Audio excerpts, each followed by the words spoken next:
उसको सिर्फ एक चुनाव की भूख रहती है। सीएम है ना केजरीवाल, वो रोने वाला नहीं चाहिए। दो जनों की लड़ाई होती है तो तीसरा फायदा उठा लेता। आपको क्या लगता है दिल्ली में किसकी सरकार आनी चाहिए? देखो दिल्ली में एक रोने वाला प्रधानमंत्री वो नहीं चाहिए हमको। देखो सीएम मुख्यमंत्री जो सीएम है ना केजरीवाल, वो रोने वाला नहीं चाहिए कि मुझे जी काम करने का मौका नहीं दिया, ये नहीं दिया, वो नहीं दिया, 5 साल तक रोते रहे। अगर दिल्ली में मुख्यमंत्री का कोई चेहरा बीजेपी के पास नहीं है ना, तब भी बीजेपी स्ट्रॉन्ग है, बीजेपी को ही आना चाहिए। ठीक है, उसमें क्या है फायदा कि दिल्ली का मुख्यमंत्री कोई रोने वाला नहीं होगा, उसको सपोर्ट होगा केंद्र का भी कि भाई केंद्र से हमें सहायता मिल जाए। हमारे तो ये शीश महल बना लिया इन्होंने, है नहीं। स्कूलों में कैमरे लगा दिए, कभी कैमरे की रिकॉर्डिंग कभी देखी कि टीचर कैसे पढ़ा रहे हैं स्कूल में, गवर्नमेंट स्कूल में। लुडलो कैसल स्कूल है बस अड्डे पे कश्मीरी गेट पे, वो उठा के मर्ज कर दिया वहाँ पे। कोई उसका रीज़न नहीं था ना, उन्होंने सर्वे कराया किसी बच्चों से, बच्चों के पेरेंट्स का सर्वे नहीं कराया।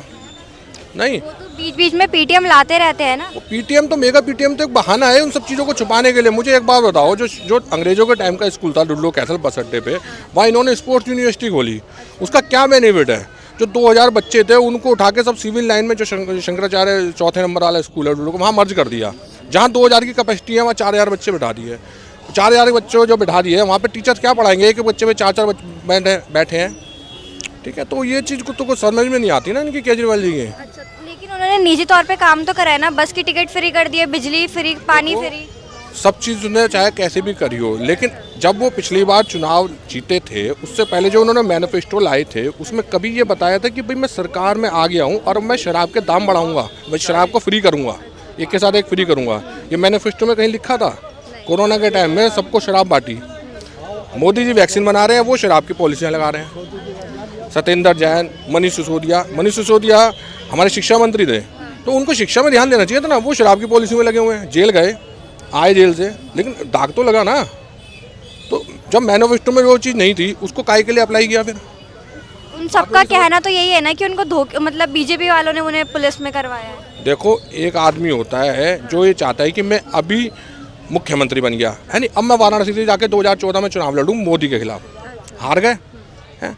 मतलब एक राजनीति में एक समय होता है ना कि 15 साल 25 साल मैंने दिए, जब मैं पीएम के कैंडिडेट के लिए अप्लाई करूँ या मैं पीएम का लिए एक उम्मीदवार हूँ, तो उसको सिर्फ एक चुनाव की भूख रहती है कि मतलब मेरे को बस चुनाव हो जाए, कहीं गोवा में चुनाव हो जाए, छत्तीसगढ़ हो जाए, पंजाब हो जाए, हरियाणा हो जाए, मैं सब जगह चले जाऊँ। हरियाणा में भी अभी कहा था, सारी सब सीटें पे जमाना जब्त हो गई कि हमारी सरकार बन रही है जी, और हर चाहे किसी भी पार्टी की सरकार बने हमारी ज़रूरत पड़ेगी। अभी हरियाणा में यही तो बोला था इसने केजरीवाल ने, क्या हुआ?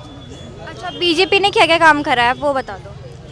देखो बीजेपी का चाहे हर तरह से काम को मैं सहयोग करूँगा। मैं खुद बीजेपी का ही कट्टर समर्थक हूँ। खुद मैंने बीजेपी के जो हमारे मनोज तिवारी है उनका ही खुद पर्सनली लिंक में भी हूँ।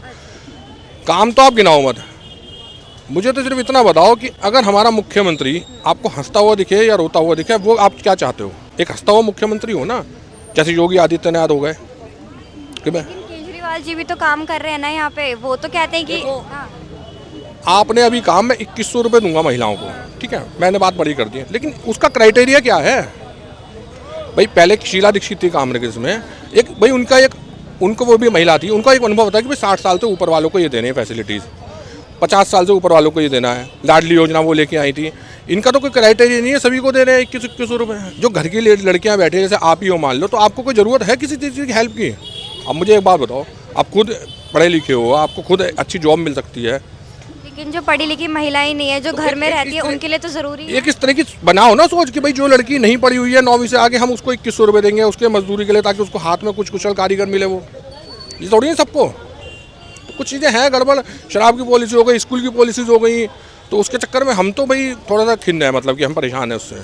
आपके हिसाब से दिल्ली में बीजेपी आनी चाहिए? मैं कह रहा हूँ कम से कम अगर बीजेपी का 37-38% शेयर वोट है, वोटिंग शेयर, अगर वो 5% वोटिंग शेयर बढ़ जाए, 42% हो जाए, तो दिल्ली में बन गई सरकार। अच्छा, जो बीजेपी सरकार है वो सेंट्रल में तो आ जाती है, लेकिन स्टेट में नहीं आ पाती है। वो स्टेट में पिछले 26 साल से इसलिए नहीं आई है, उसमें कोई ना कोई वजह है, नहीं तो ऐसा कोई दिक्कत नहीं। दो जनों की लड़ाई होती है तो तीसरा फायदा उठा लेता है। 2014 में जब बीजेपी कांग्रेस की लड़ाई थी तो ये आ गए अन्ना हजारे के आंदोलन से, इन्होंने फायदा उठा लिया। इस बार सबसे मजबूत एक तरीका है बीजेपी के पास कि वो अपना 5% वोटिंग शेयर बढ़ा ले और दिल्ली में सरकार बना ले, जैसे 26 साल पहले बनाई थी। ठीक है।